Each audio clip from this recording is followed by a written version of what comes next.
This vote isn't about supporting or opposing President Trump. I voted for President Trump. I plan to vote for President Trump again. This vote is about exercising our constitutional authority, but more importantly, our moral obligation to decide when and where our troops are going to be asked to give their lives. And we certainly don't need another war. And if we do go to war, it needs to be with the blessing and the support of the people and a mission that our soldiers can accomplish. And we do that by following the vision of our founding fathers. We debate it here on the floor of the House. That's what this resolution is about.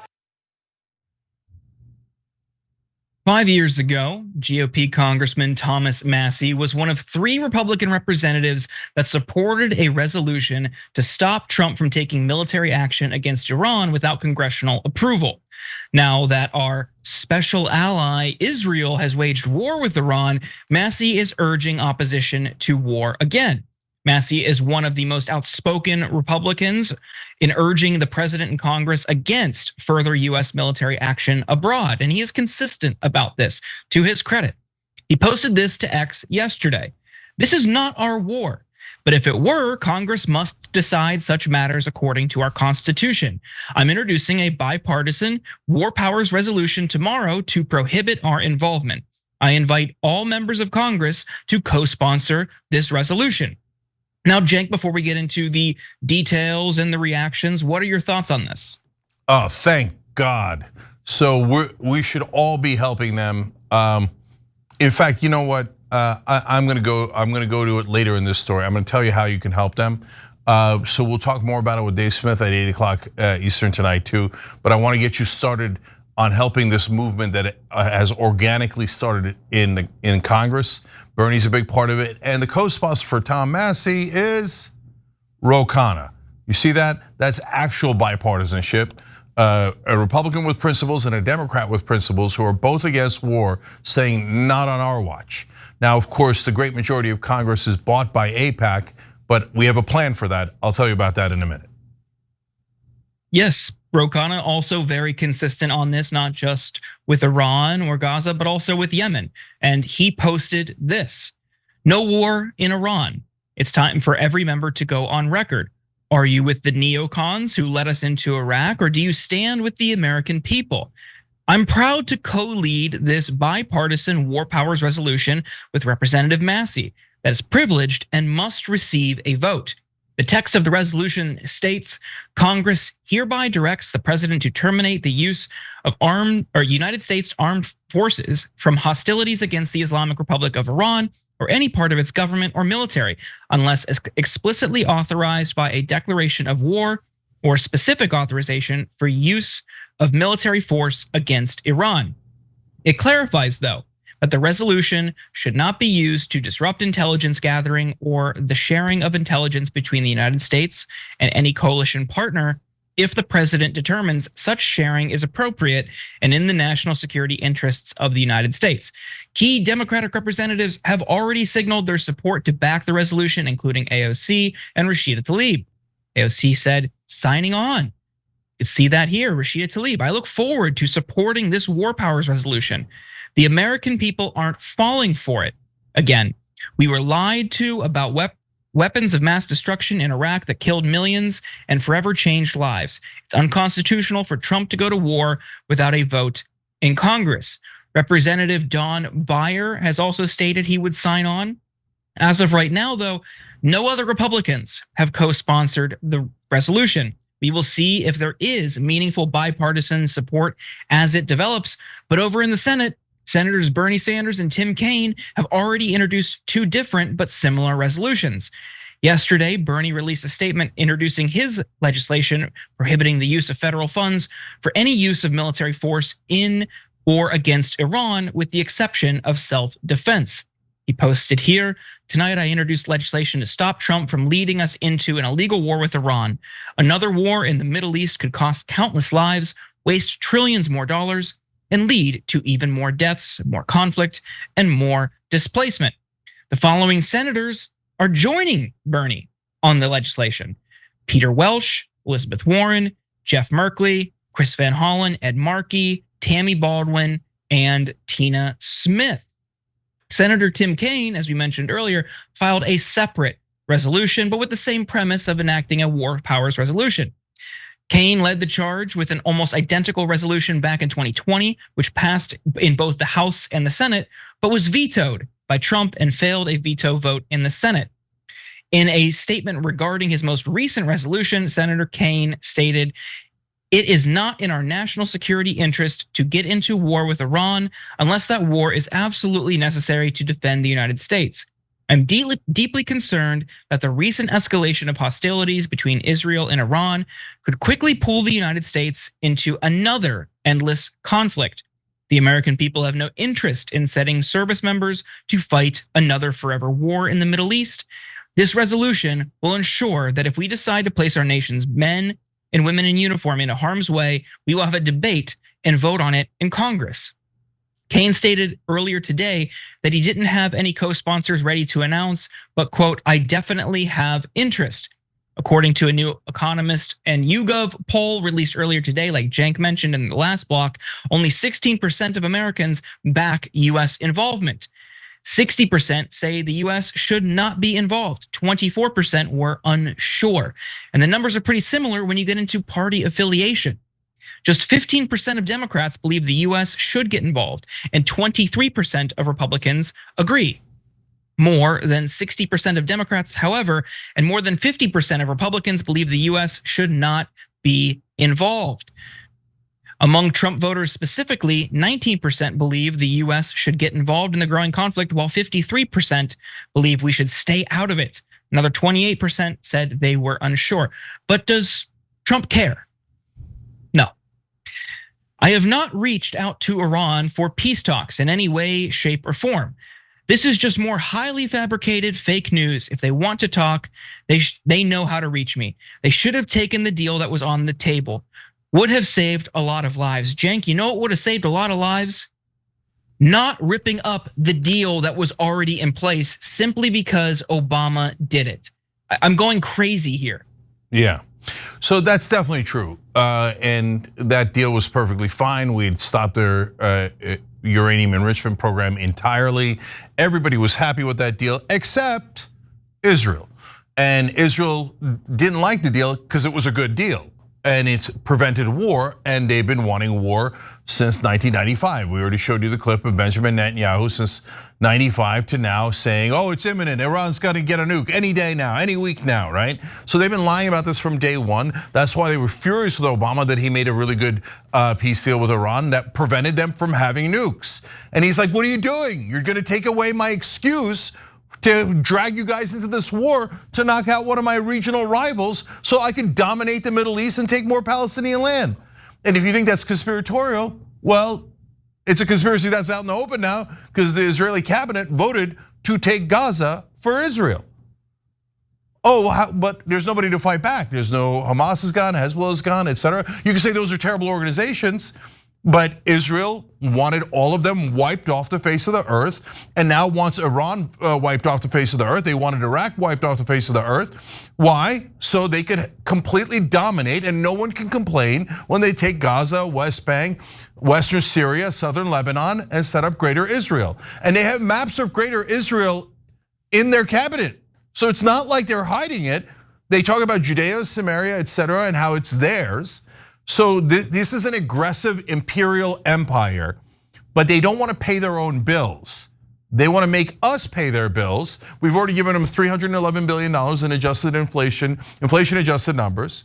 So are we ever going to get the $311 billion back? No, they're just going to keep it, right? Special ally only takes. They dragged us into the Iraq war with fake intelligence about WMD. What are they claiming about Iran? Fake intelligence about WMD. And so how much did that cost us in the global war on terror that we didn't need at all? All of these are, all the people that have attacked us, etc., from the Muslim world, they're all Israel's enemies. Israel just dragged them over here to America and said, congratulations, they're now your enemies, you deal with it. Global war on terrorists cost America $8 trillion. Are we gonna get that money back from Israel? No. And if you ask for money back, they'll say, anti-Semite. Shut up and give me your money, okay? It's almost like a goddamn robbery. Now, to be fair to Israel, I guess if any government can just bribe our politicians, they could all do this. And by the way, others have begun to figure it out. So Qatar, UAE, Saudi Arabia now funneling money to Trump, to our politicians, to our think tanks, because they're like, oh, Israel just figured it out first. It's an open auction. They allow unlimited money in politics. These idiots will let anyone bribe their politicians. The Supreme Court did that. We need an amendment to go above their heads. Check out Wolfpack. Okay, back to how we're gonna stop the war today. So originally I had a plan where I was gonna go on with a right winger and ask for him to pick their champion, and I was gonna pick our champion. Not because I'm the guy who has the credibility to pick it, etc. Forget about me, I'm totally irrelevant. But everybody agrees to who our champion is. It's Bernie Sanders, right? But, and I'm positive that whoever it was on the right would have picked Tom Massie. And it turns out they're already champions. They don't need us to nominate them. They already did it without anybody asking them, introducing bills to stop this war in the House and in the Senate. Okay, so step one's already done. Look, by the way, getting anyone to be opposed to war in Congress is a very hard ask. Like when Bernie used to do it like decades ago, he was like sometimes the only person in Congress. Barbara Lee on Afghanistan was literally the only vote, right? So, all right, so step two is, well, now we all take a pledge because this is very important before I get to step two. They have to do a vote on this. War powers resolution cannot be blocked by the president because it checks the president's power. The Congress has the power to declare a war according to the Constitution, so the president cannot object, okay? And since this is what is called a privileged bill, it must get a vote, and it will get a vote within about 15 days. So they have to wait for 15 days in committee and then vote on it. That's right around 4th of July. That is very powerful symbolism. And they're all gonna have to go on the record, okay? So step two is we all take a pledge to never, ever vote for anyone who votes for this war. Okay, if they vote no on the war, then use your own judgment. Hey, you like their policies on Medicare and taxes and all the other immigration, etc., all the other factors. But if they vote yes on this war, that's it. That's the last vote they ever take, okay? Now, are we going to be able to muster up enough people to do that? I don't know, but I'm gonna go around the country and try to find out, okay? So who appointed me? No one, other than you guys. Young Turks members, you always send me on these missions, right? And so that mission starts tonight at 8 o'clock with Dave Smith. Well, I would argue the head of the libertarians in this country at this point. And I'm gonna ask him if he's willing to go along with this pledge. The pledge is right now on unitedagainstwar.com, okay? So check that out, unitedagainstwar.com. And it's super simple. I pledge to vote against any legislator that supports US involvement in the war with Iran, period. They all have to vote on it, they don't have a choice. And we're all gonna see it. And step three is, we're gonna track it. And look, I don't know how many of us will see with the pledge, how many of us are gonna vote based on that. But if it gets to 1 million, I bet they get uncomfortable. If it gets to 2 million, 5 million, they start to get super uncomfortable because those votes, Republican or Democrat, are gonna be locked in, set in stone. You vote to get America into war, that's the last goddamn vote you're gonna take. That's our pledge as American citizens. Remember, only 16% want this war. The rest of us don't want it. So if the rest of us rise up, if these establishment figures, the uniparty, neocons, whatever you wanna call them, if they have awoken a sleeping giant, we're gonna find out. Now look, if Young Turks does this by themselves, sometimes we've moved progressives in Congress, other times we've helped to create the Justice Democrats, and that made a difference, etc. But we cannot do it on our own. So we've got to bring in the libertarians, for sure, they're definitely anti-war, and we've got to bring in true America first, that actually believed in America first more than they believed in Trump. If you say, no, Trump's my daddy, and if he says war, then I love war, and if he says Israel first, America second, then I'm for America second, then you're not gonna sign it and you're not gonna be interested and you're not anti-war and you're not part of our group, that's okay. Go off into the corner. Some in the radical left will say, I'm never gonna work with the Republicans, never. It would taint my morality and my purity. All right, go away, go sit in your couch, do whatever you're gonna do, okay? But for the rest of us, for the 84%, for God's sake, let's do something. So we're gonna track those guys, and if they vote yes for the war, let's all pledge to make sure that they never win. And one thing that's important, guys, this is not partisan. You defeat them in their primaries. So you don't have to worry, oh my God, is this a trick to get me to vote for Republicans? Is this a trick to get me to vote for Democrats? No, you eliminate them in the primary, okay? So that way you're gonna have a Republican if you're a Republican, you're gonna have a Democrat if you're a Democrat. But you're just not gonna have that incumbent who is not for this country, who's for a different country, okay? We're gonna get American representatives back into Congress. That's the plan. If it doesn't work, I'm fine with it. Okay, if it turns out there's, look at that Cenk and Young Turks and Young Turks members and all this, the good earnest people who wanted to stop war, who were honest, they tried but they failed. Okay, I can live with it as long as we try. Jordan. Yeah, it's worth trying. You know, I really appreciate Thomas Massie for remaining consistent and just being consistent on war powers resolutions, US involvement abroad, intervention, and regime change. Seldom you see people who are consistent on that. I think he really is like the most consistent out of everyone on the broader right. And we'll throw libertarians in there to some extent. But on Gaza, on this, on Iran, both as we showed you in 2020 and now, really appreciate that from him. So credit where it's due. Good on him, and he was out early on this. It's not someone waiting until it's convenient to do something. So I really, really appreciate that. Good to see others jumping on. Love to see more Democrats sign on. Of course, we welcome Republicans in Congress signing on. I don't know how many we'll get.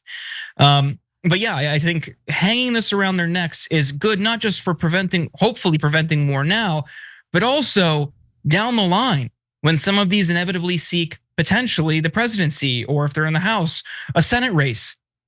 Hang this around their necks in those campaigns as well. Make them wear this for the rest of their political career. You saw how that hurt Hillary in 2016. People didn't want to support her in large part because of her support for the war in Iraq. So the more we can do this and the more we can brand these career politicians who are in there to represent the military industrial complex and almost nothing else, maybe some corporate interests to diversify, but make that their political brand for the rest of their careers. I would support any and all efforts to try to do that.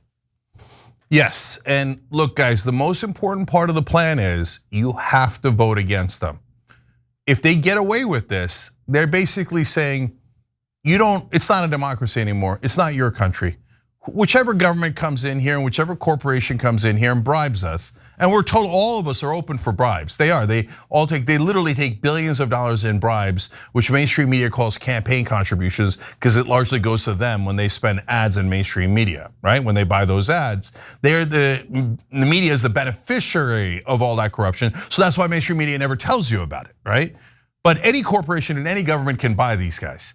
So if these guys go, no, I don't serve America, I serve my donors, and my donors at AIPAC, which AIPAC is given to almost everyone in the House but 30 members.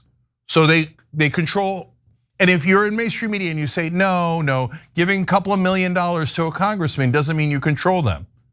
You're funny, you're hilarious, but you don't even realize that you're a joke, that the rest of the country now is not listening to you anymore.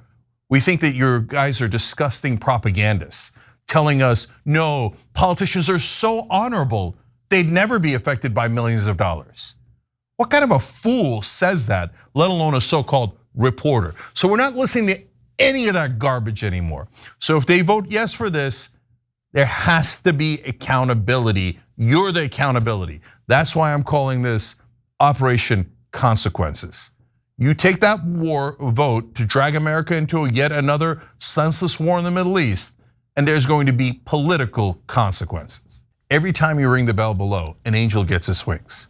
Totally not true, but it does keep you updated on our live shows.